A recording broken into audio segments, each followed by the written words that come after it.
Le contexte d'hyperinflation, source de cherté de la vie et en particulier de cherté de l'énergie, jette désormais une lumière assez nouvelle sur l'importance du thème des transports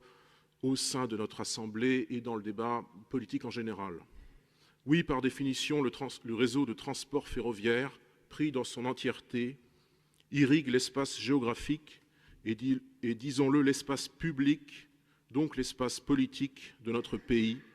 avec sa structuration si française, c'est-à-dire initialement centralisée sur la capitale, bien sûr, puis la mise en place des toiles ferroviaires régionales. De là découle l'incroyable densification de notre réseau ferroviaire français à la fin du XIXe siècle, au début du XXe siècle, incroyable densification à laquelle a répondu, depuis ces dernières années, par choix politique, l'incroyable appauvrissement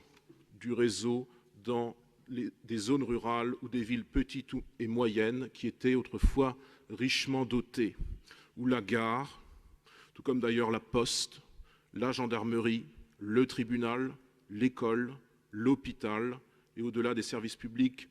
les cafés, les commerces de proximité, le petit artisanat structuraient l'espace,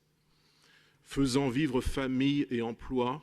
vivifiant nos territoires, créant concrètement la promesse républicaine de l'égalité, la relative égalité territoriale induisant la pleine égalité des citoyens dans l'accès aux communs essentiels. Eh bien, cette gare, comme cette poste, comme cette gendarmerie, etc., sont naturellement beaucoup moins présentes désormais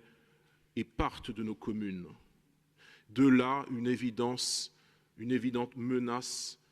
pour la vitalité de nos territoires.